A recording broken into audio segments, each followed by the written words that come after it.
This is a show about facing fear, unlocking courage, and taking action. Courage isn't necessarily a daunting thing. It's going to give you more purpose. It's going to give you more drive. It feels like making a courageous decision is going to get you closer to who you aspire to be. It's knowledge plus faith plus action equals courage. For writers, we're afraid that, oh my God, I wrote this whole script 5 times. What if there's nothing left in the well? In your mind, there's like an inch of water down there. And what I want to say is it's not an inch of water, it's an ocean.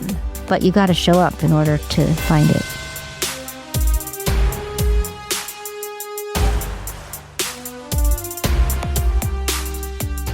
You cannot talk about courage without talking about fear. You just can't. You can't get to it. It is something else if fear is not playing a role. And the amount of times I've said fear and courage are siblings is, pull the Ryan Berman string at this point. Too many times. We don't see it that way. We're going through lives in our personal lives and our professional lives, and we are doing our darndest to suppress fear versus address fear. And I am like giddy for my conversation today with Meg LeFauve, who has created a character. Did you create the character in our brain? I kind of feel like you did at this point. Well, Pete Docter. Pete Docter is the original, the daddy of it all. Well, tell me more there. Pete Docter had the idea for Inside Out. He's a director and writer at Pixar. He did Up, and he had the original idea for WALL-E, and he's just this incredible creative genius. And he, what I heard is the pitch for the movie was, when my daughter was little, she was full of joy and would meet everybody at the front door tap dancing, and then she turned 11 and she got quiet and remote. And where did my daughter's joy go? I want to find out.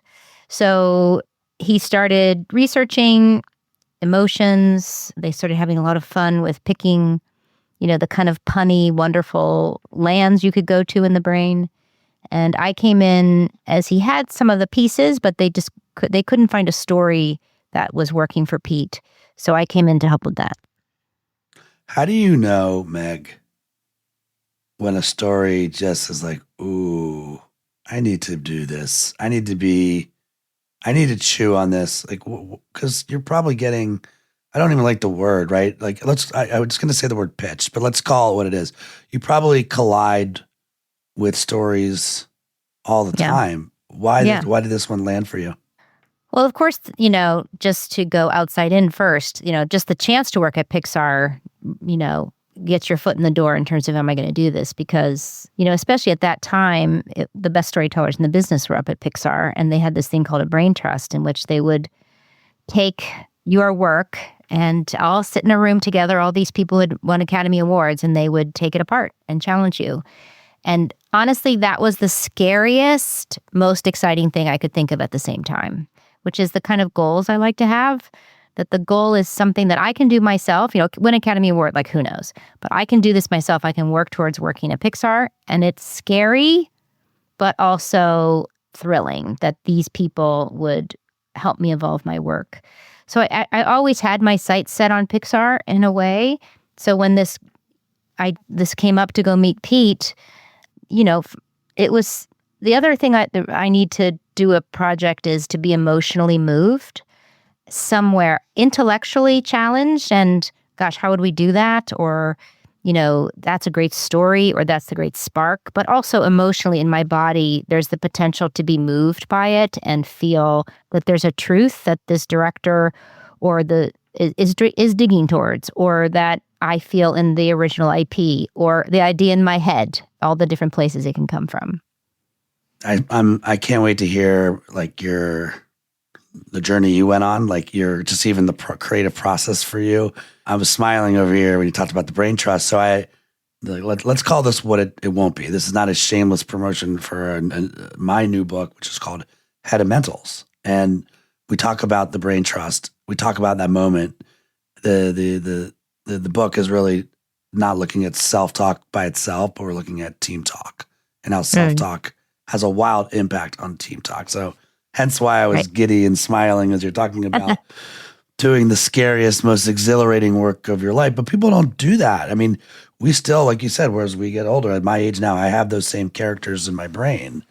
And fear usually, well, I mean, I'm in the courage business, but fear for a lot of people wins out and people don't go course. for it. Of course. I mean, every emotion, including fear, is trying to help you. You know, there's something in it that feels survival instinct has kicked in for you. And again, it doesn't mean there's a polar bear. It could mean that you were taught that if you reach too far, somebody's going to cut your head off, you know, tall poppy syndrome, or you were taught that you secretly aren't really enough, or you were taught, you know, when you reach too far, you're going to crash, or what. So the fear is just an indicator of your brain saying, wait, survival, wait. And I find that, and this is what both Inside Out 1 and 2 are talking about, I think at its core or base, you just have to make room for it, right? You're not going to, if you shove it away, it's going to get louder because it's trying to protect you. So you have to thank it, be that anxiety or fear, and then see what it's trying to tell you. Like, give it some space, just make space for it inside of you, acceptance, and it will tell you what it's there for. And then you can decide, is that true or is that not true? And sometimes you have to say, I hear you. Here's a little seat. Please take it. You're going to see I'm not going to die. But all of that is based on what is also an Inside Out 2, which is, you know, the bottom of that, below the fear, is belief systems, that you've created a belief about yourself or the world that's starting to ping that fear.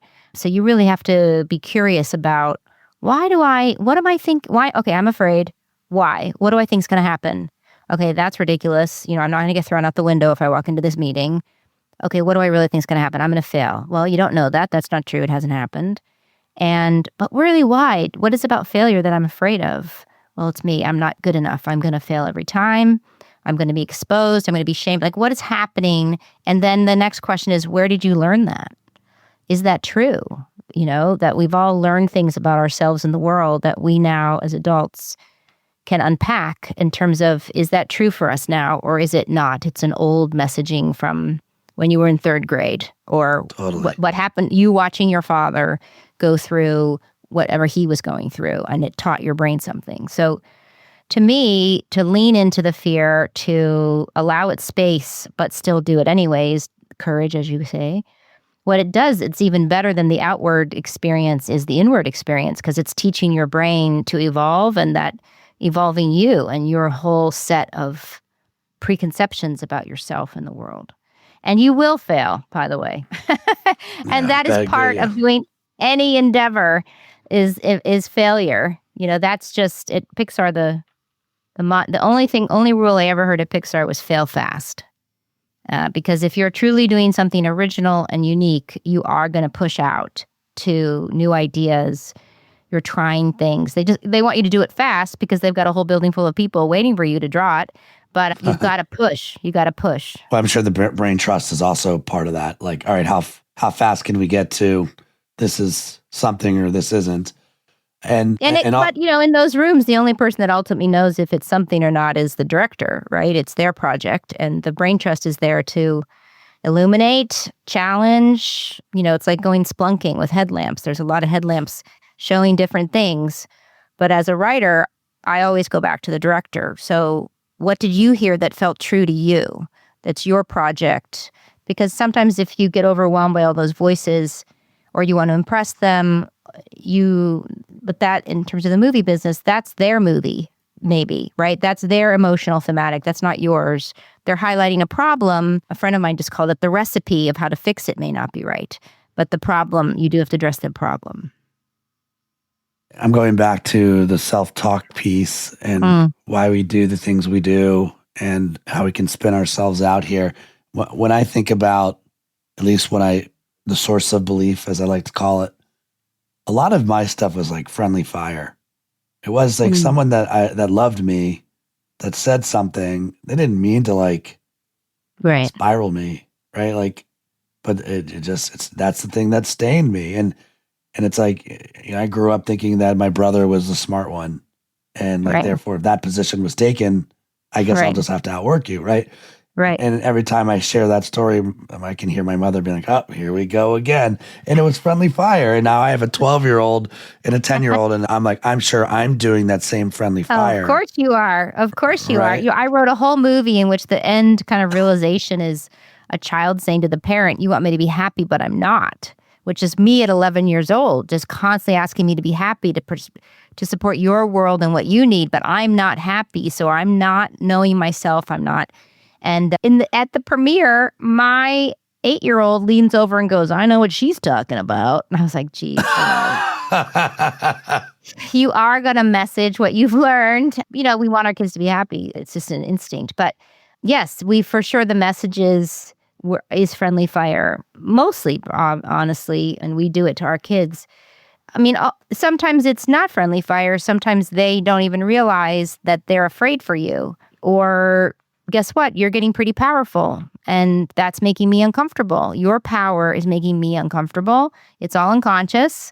So it's making me uncomfortable because I'm afraid you're going to burn out. I'm afraid you're going to take my power. I'm afraid you're going to overshadow me. I'm afraid I'm going to lose control. There's so many things that could be happening, but ultimately for the person who's receiving that message, you just have to look back and say, have compassion for whoever that person was that was messaging to you with the tools they had in their toolbox. But then can you accept it and then let it go? That's our work. However we got it in our head, our work is to know it's there and just start testing it out. Is it true that you have to work so hard because you're not smart? No, of course not. But that's work. That's the practice every day. And the amount of money I've spent overcompensating when I didn't have that, I went to Harvard for executive education, and I now know why I did it. But when I did it at the time, right. I didn't know why I chose to do that. Well, it's funny because even the things that maybe bent us or took us off track or in our mind or what weren't authentic to us, they still have created who we are now. They still have... I look back sometimes and I'm like, oh, I should have immediately gone to be a writer. Why didn't I? I wasted, quote unquote, 10 years. What? Because I was a producer first. And it's like, well, but I'm not the writer. I would not be the writer I am if I hadn't done those 10 years working with an incredible storyteller because she taught me everything I know. So you have to embrace all the twists and turns. And that's what I love about Inside Out too, is, at the end, joy evolves from a kind of beautiful childlike joy to a more mature joy, which to me is self-compassion, is self-love, so that joy will turn and embrace Riley. Even with all of those twisted beliefs, she's still beautiful, and we need to accept the voice of I'm not enough. Just it's there. It's there. So that, I think, is the most profound thing in the movie. Yeah, even the story about you wouldn't be the writer you are today. Right. Anything that I've done, first of all, I accept it all. I do. And why not? At this point, why not accept it all? But I wanted to be a creative. It took me 5 years. I came in an ad agency world. It took me 5 years to get in the creative department. Oh, get out. Okay, we'll have that chat later. I want to hear more. But I feel like I learned to be fluent in client, which helped me be a better writer. And now I look at all of it as oh my gosh, that's my little negative blessing that I never got a chance. I had to work my way into that department, which also was with my narrative of not being smart enough. I had to go through that world before I ever got to this world. So to me, it's just a negative blessing. I'm so grateful for it all.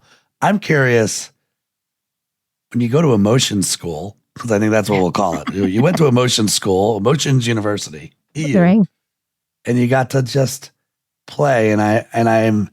I don't want to make a generalization here that you love all your children equally, every story you've ever told, because I'm sure you found gems from every project. But this one feels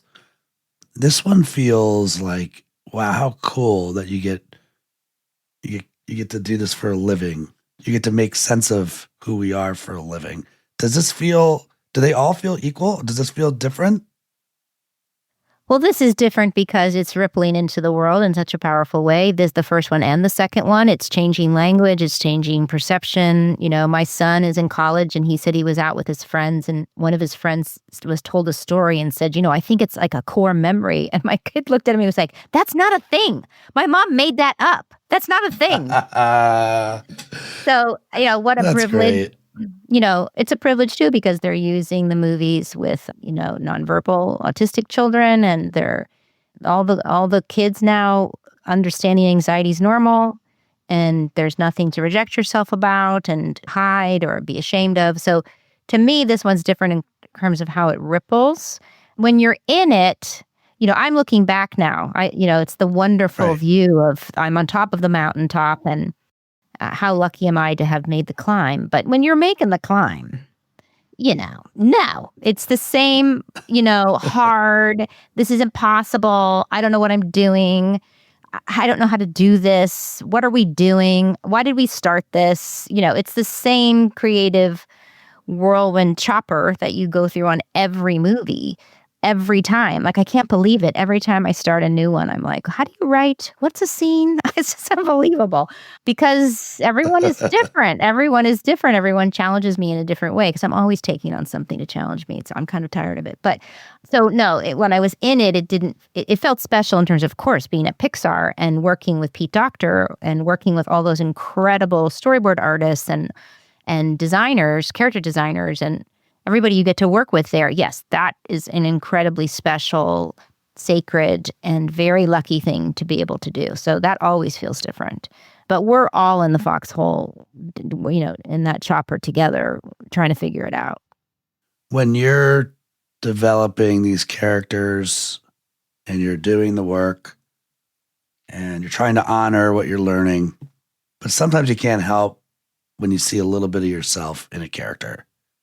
Well, If you had to pick one, so yeah, which is like your soul sister? Is there a soul sister in there for you? I mean, every character you write has a piece of you in it. I mean, listen, when you dream, all those characters in your dream are pieces of you talking to you. So it's the same. Like when you write, yes, you use your logic brain for structuring and outlining and concept, but the dreamer comes forward and you have to write with the dreamer and just see where it goes. And certainly Riley saying to her parents, you want me to be happy, but I'm not. I didn't even realize that was me at 11 until I was in the Pixar screening room watching it with 50 other people. And I was like, oh my God.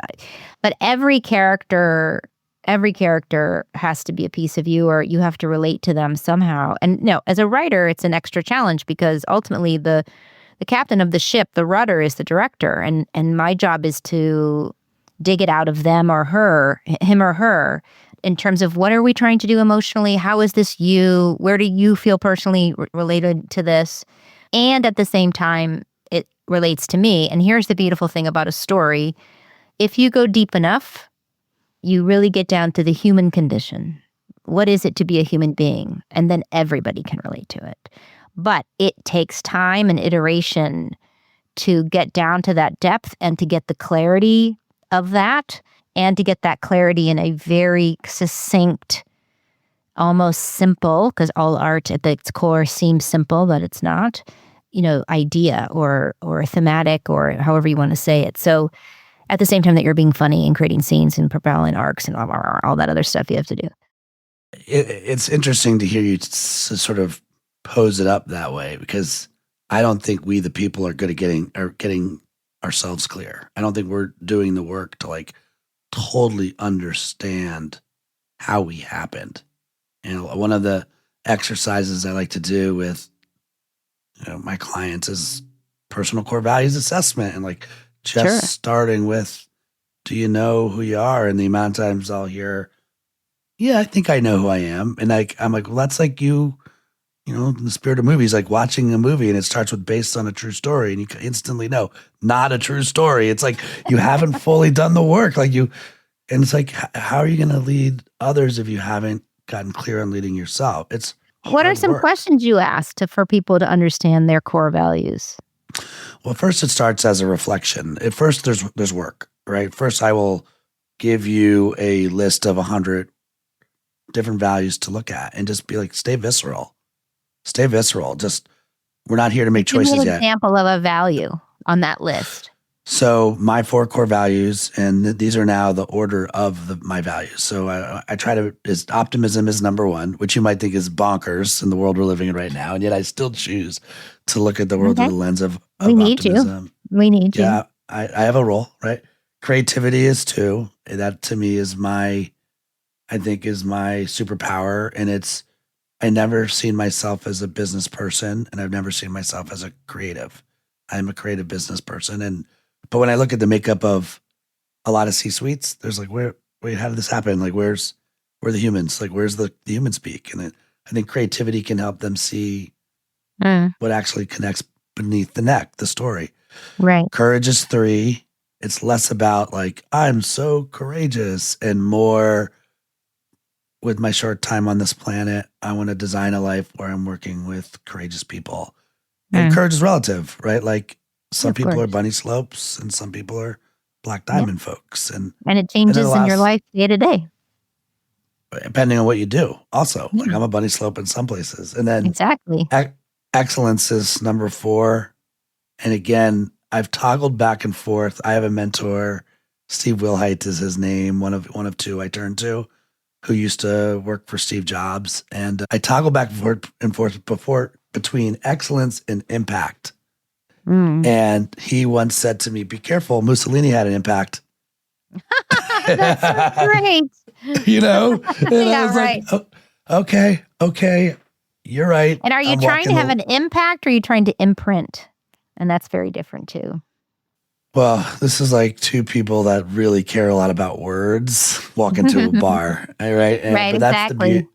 That's the beauty of it, is to be really intentional about what you choose for you. And I don't know why I'm wired this way, but excellence matters. Your work, love your work. I'm so grateful that you have done what you do and continue to do what you do, and that even just giving us a little bit of your time today. And I want you to know, in the spirit of compliments, when I have the time, and it just depends how long I get, because I get to do a bunch of keynotes, almost every 90-minute talk, I will talk about Riley. Oh, I have wonderful. I have a moment in my keynote where I talk about sadness. And the line that sadness is obviously sad. And she's sad, and I'll put this on the slide. She's like, things will never be the same. And then I isolate the word same. And remember, I'm working with corporate. And I'm like, I'm here to remind you that same is the enemy of change. And it's interesting that same and safe, just one little letter separates it, the F and the M. Right. And That's cool. we believe your future is safe with change. And like, that's the work that we do. So I still love sadness. I still love what she stands for. Obviously, I'm looking at fear as cap tip to fear first, probably, in the right, because we are fear fighters. But I really loved how you said you need to give fear gratitude, and the more you push it away, the bigger it gets. And I think that's the opposite. It's an alarm system. It's a survival instinct. I think I read somewhere you said, tell me if this is right, you said anxiety has been a lifelong companion. Well, I don't know if it was, I did say that, but it's true, I would say. And, the director, Kelsey Mann of Inside Out 2, and I shared that. And we knew each other from The Good Dinosaur. We worked together on that film. But we both were anxious kids and anxious adults. And I wrote this movie with Kelsey's guidance and input and genius during COVID. So talk about anxiety. It was everywhere. Totally. Yeah. Is there a moment in your career, I mean, maybe every moment, but like, where you did like just wildly doubted yourself, but knew you had to push through, and you just, what kind of gave you the courage to keep going? Well, my brain is made up of doubt every day. I'm literally this morning was writing before this, and I was like, okay, I don't know what this is. Like, what am I doing? This is what?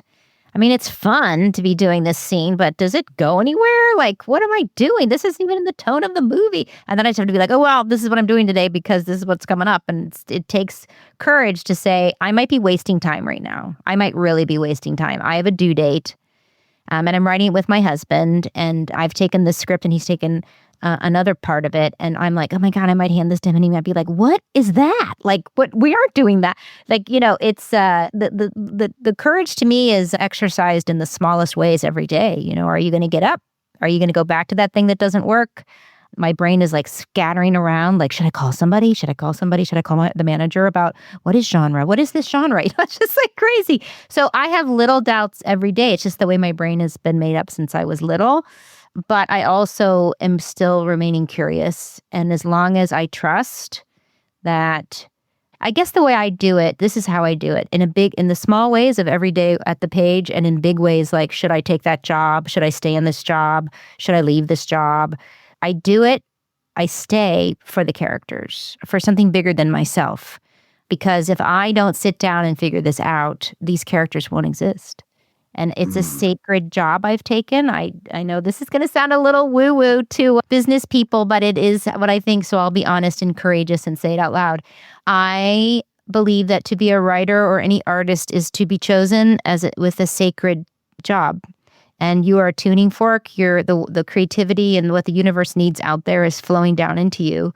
And if you don't do it, first of all, that backs up and becomes brackish waters and you get very, very unhappy and you don't even know why you're unhappy. Well, it's because you have creativity flowing down into you and you're not using it. And so my brain will then use it for other things. If I don't write, suddenly I'm having like crazy daydreams about that girl doesn't like me. Why doesn't she like me? And it's just energy that's being now used. It has to get out somehow. So, but even more emotionally important is, my characters will never exist. They chose me. This has been chosen. And does that mean it'll be successful? Does that mean it'll get made into a movie? No. Maybe they chose me because I need to see something in myself or my creative process or my partnership or my collaboration. Or maybe it's not time. Maybe this script is going to wait a little bit. My friend made a movie and she couldn't understand why nobody was buying this movie. Why are they not making it? Everybody loves the script, but they won't make it. And then 3 years later, she came to me and said, I know why. Because the actress wasn't old enough yet. Because it was a child lead. And it needed to go out into the world with this actress. So timing, to me, it's just show up. Just show up. The rest of it, timing, when it gets made, what's it for? I don't know. I just can't judge it by how many people like it or there's no way you can do that with art because, I do. Come on, I do it every day. Every day I tell myself, this is shit, nobody's gonna like it. But that's how I get through doubt is I do it for the project itself or because I need to feed my family. So either one of those will work. Both work. Both are work. fair answers, right? I prefer the longer answer, by the way, than the I need to feed my family. There are practicalities. Right. But it's I don't think it's woo-woo. The amount of times I've definitely said to other people, like, if you keep waking up thinking about an idea, there's a reason. It's whether it's a movie or a business or you have to try something new or you got to go travel to that place. If you keep waking up thinking about it, I don't see that being any different than energy from somewhere coming into you. And also, you're definitely landing with me because I'm at peace with where I'm at right now in the courage space, and I love courageous stories. I truly do. I know there's a story I know I have to tell. I have to write. I have to get out of me that I have not gotten out of me.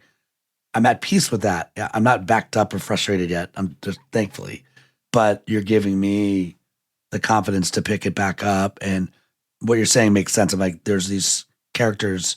I don't know why they're being developed in my brain. They're not being developed in anyone else's brain. So now it's like literally a life or death situation on if they exist or not. They're sitting there tapping their feet, like asking, when's it our turn? When's it our turn? What the heck? What do we have to do to get this guy to pay attention? Talk about fear, right? Because often when we have an idea, it's so much better in our heads. It's so much better. It feels good. It's a blue sky. It's great. It's such a great idea and it's going to work. And we just get to hold it like this beautiful faceted diamond rock and we love it. And then you put it on a piece of paper and you're like, oh my God, what was I thinking? It's like when you write down your dreams and in the morning you're like, what? That makes no sense. Because, there is a very Grand Canyon size gulf between what we have in our heads and what that indicator is happening in the dreamer, and then the practical do it. Like, what does it look like outside? And I'm old enough now to know that, of course, I have this crazy idea to do for my son, but I know that it sounds easy, but it ain't easy. Like, it's going to be a tremendous amount of rejection. It's going to be a tremendous amount. I'm not going to be able to just do this. I have to go learn. So, I keep not doing it. So it is a jumping, or if Grand Canyon is maybe not, a different metaphor is, you got to jump into a cold, ice cold, dark pool. And sometimes I don't want to. I'd rather live up on the side and think about it a lot. But then it never manifests. Then it never comes out, and you don't evolve, because it's come to you to evolve your spirit, your consciousness, a relationship you have. You're off track just enough that it's tapping. It's tap, tap, tapping. So let it be bad is my advice to writers and artists and anybody. Try to make it bad. Like, my advice, Ryan, is just take a half an hour and write down the worst version of what's in your head. Like, literally, that's the goal. This is the worst version.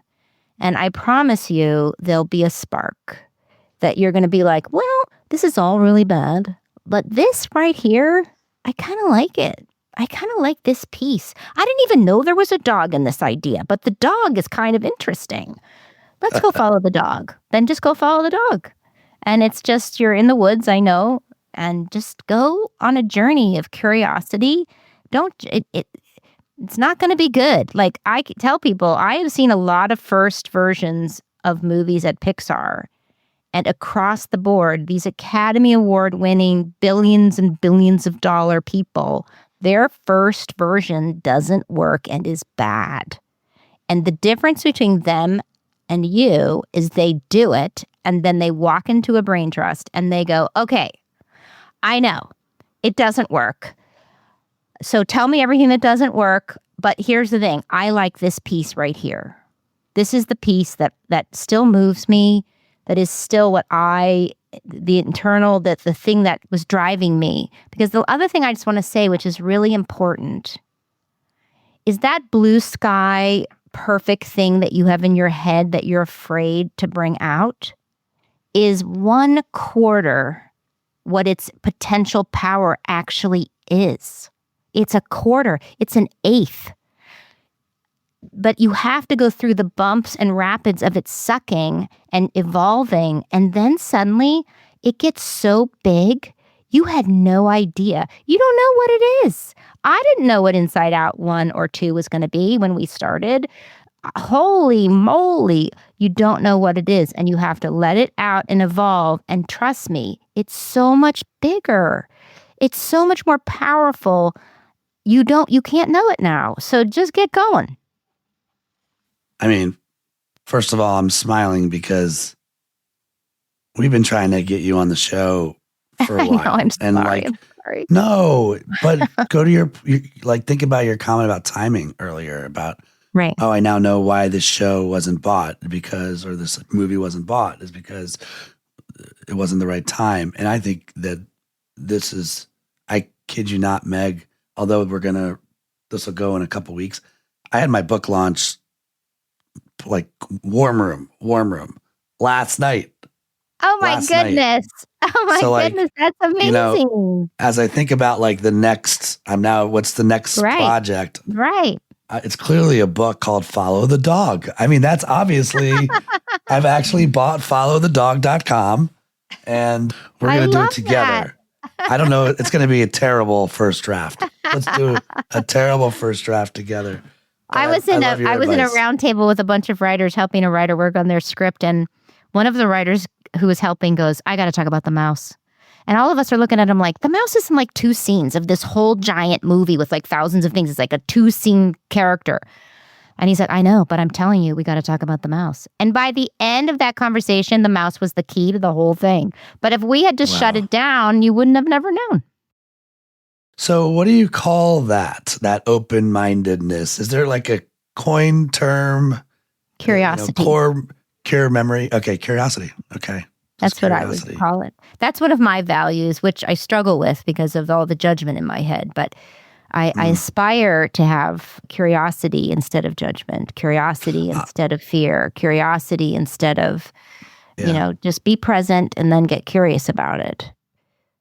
I talked about the comment earlier about courage, and I don't see that I'm courageous, but I'm trying to design a life where I surround myself with courageous people, right?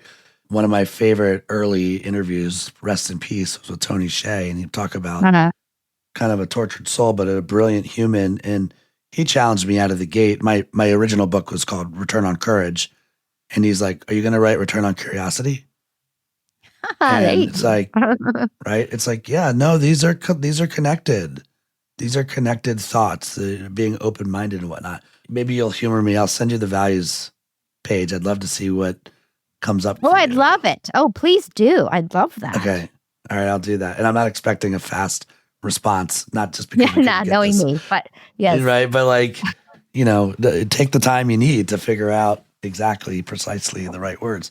Can we talk about Storyhouse for a sec? Yeah. I mean, it's a company that my husband and I have, Joe Forte. We're writing together, and it's at Netflix. Our deal's at Netflix, and we're there to write and direct. So again, evolution, push yourself, even now at this stage of my career, I'm like, my husband is a director. I have not had that experience. So again, I'm pushing myself yet again. I mean, is it a moment to suggest pinch yourself? I mean, oh my God, we're so lucky. Do you see it that way? Oh yes, every day I feel lucky walking. We have an office within a wonderful coordinator named Savannah, and we are so lucky every day. Every day I say thank you every day. Do you approach story the same or different when, I know enough about structure, but I'm curious, when writing for children versus adults. I mean, look, Inside Out was as much for adults as it is for kids, but I'm curious if every Pixar movie is. Right? Is it emotionally different? Framed differently? I don't know. I think there's probably people who write for animation, maybe in television, or if you're writing for preschoolers, there's really certain tenets that you're going to use for that brain development space, or et cetera. So certainly there is writing where you're really needing to know the audience that specifically in terms of their development, but not in terms of a Pixar movie or a Disney movie, it's a 4-quad movie. So it needs to hit all ages. So no, we really just approach it, live action or animation, as what's the best story? Is this the best story? Have we got it yet? Is this the best story? It's good. Is it the best? Is it good enough? Have we pushed enough? It's good. And it's sometimes you're like, it's good. Can we stop? Can we stop? Because if we don't stop, it's going to all fall into 1,000 pieces. Nope, it's not. It's good, but it's not good enough yet. It's not good enough can be negative, and I don't mean it that way. There's more here to mine. There's more here to get original about, and when you're writing Inside Out, I just can't even stress enough the complexity of the storytelling, because normally in a movie, The Good Dinosaur, for example, or another, you pick a character and it's their storyline. So it's the dinosaur, and he's going to have an arc, and you're going to be funny, and you're going to have emotion, and you're going to have a main relationship, and all the layer cake things you have to do in one single storyline. Well, in Inside Out, it's 3-dimensional chess. I have to do it. The creators have to do it with Joy's storyline is the center spine, because she's our main character, but then Riley has her own, and Anxiety has her own, or the guys in headquarters in Inside Out 1. And they not only all have to arc, they all have to do all that stuff, but they also have to impact each other in every time there's a shift. So we had all kinds of fun scenes in Inside Out 2 that didn't make it. For example, Procrastination Land, which I loved. Procrastination Land was amazing, but it didn't really work for Riley's storyline or Anxiety, so out it went.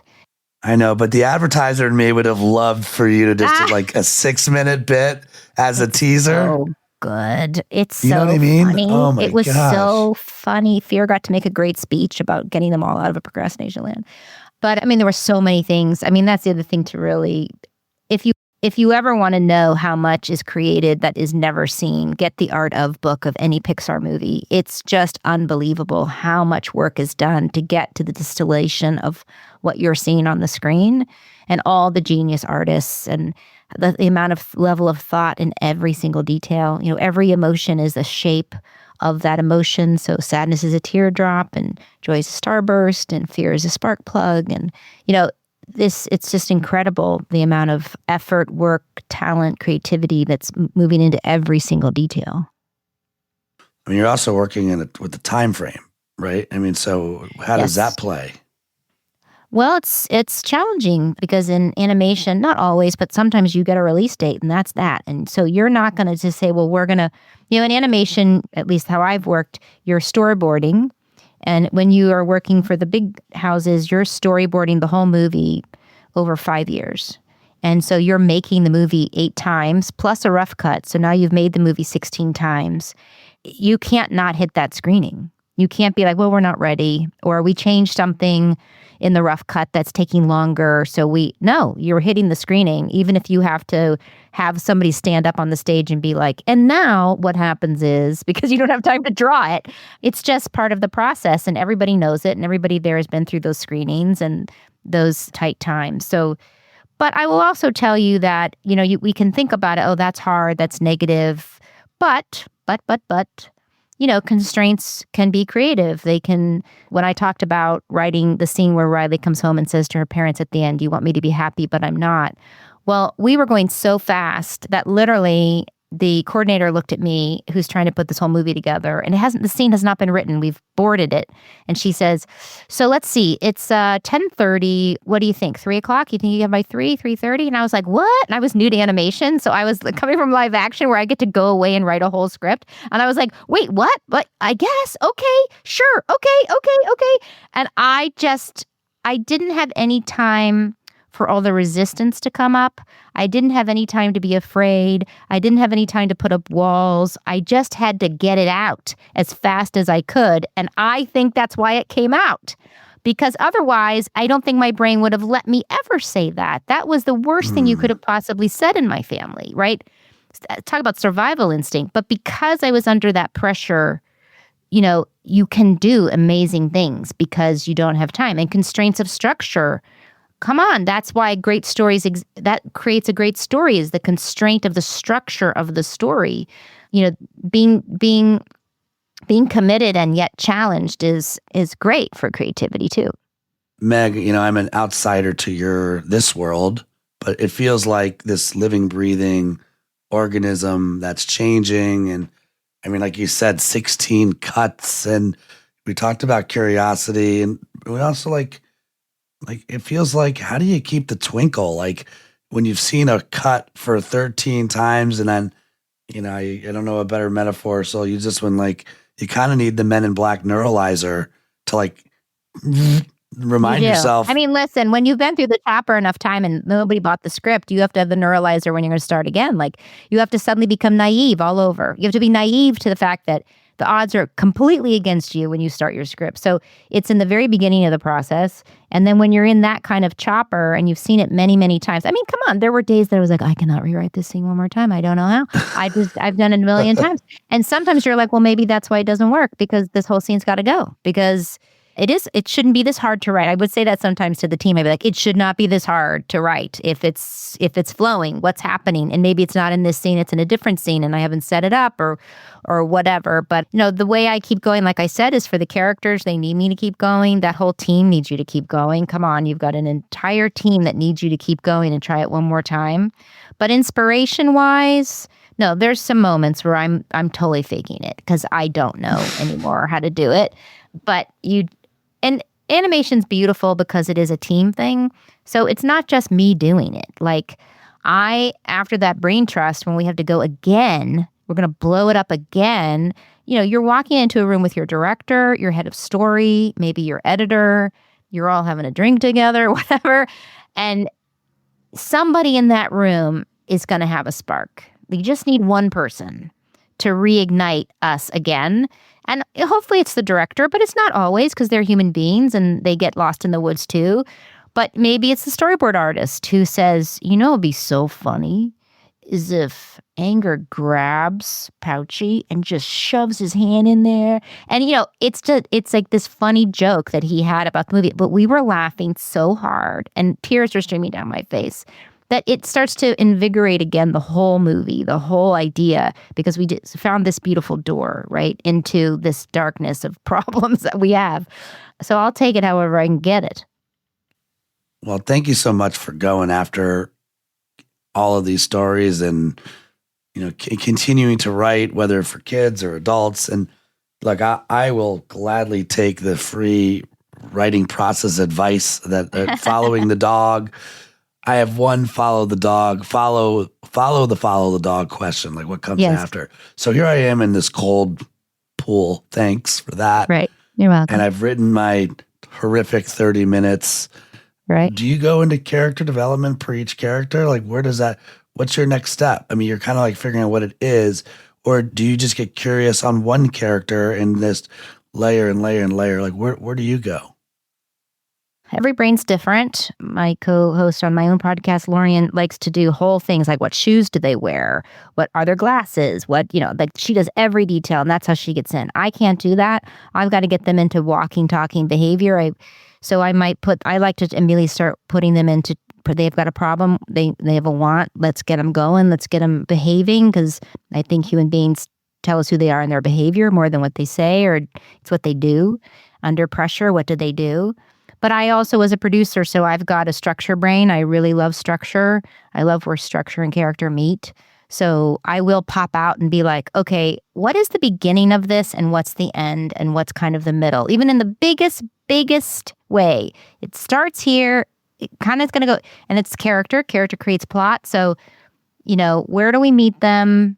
What do they believe about the world? What do they believe about themselves? What is their world? Because their world is just a metaphor for what's, this journey or what's going to happen or what's inside them. And so I will go to, okay, I have this character, they're walking around. What's their inciting incident? What's the end of Act 1, their goal, their plan? But also very, very important is what's the main relationship? What is the relationship that we're rooting for, we're afraid about, whatever? Because I think we all really want movies to be about relationships, ultimately.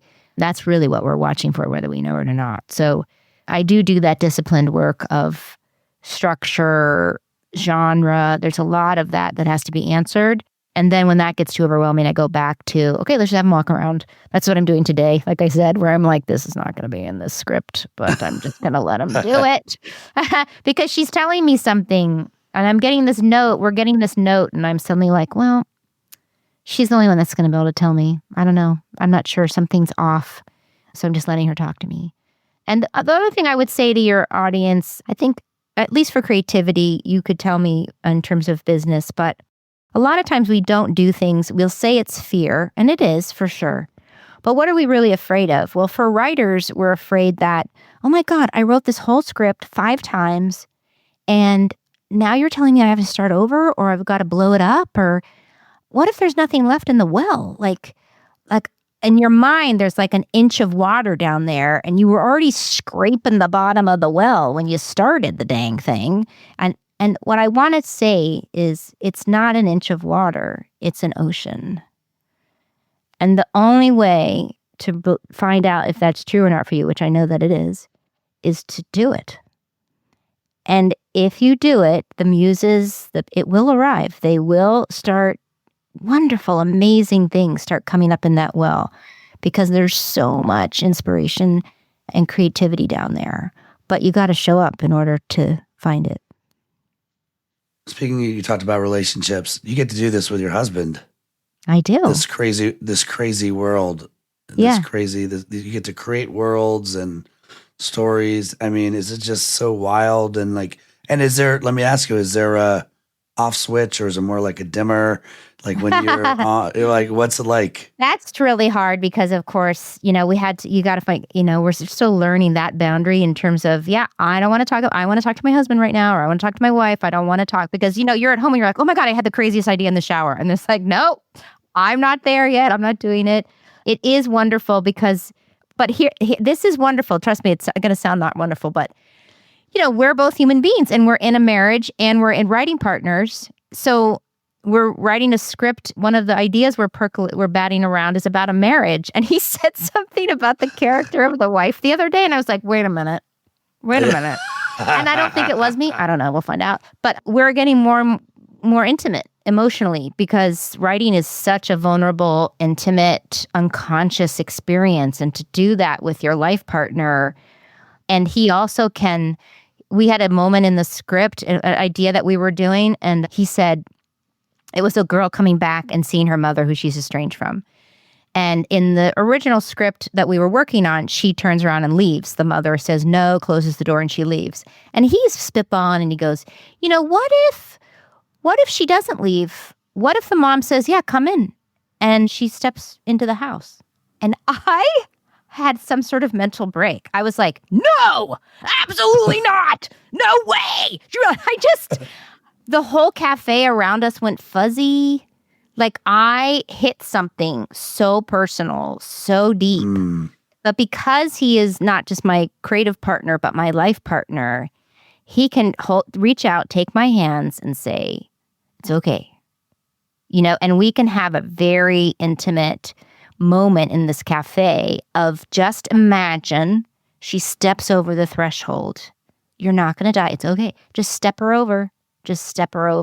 And it really unlocked the whole script because my survival brain was keeping me out of that house, right? But that's not what the muses and the deeper, most wise part of me wanted. It wanted me to start working through this and get into the house. So it's such a sacred honor to work with each other in that way.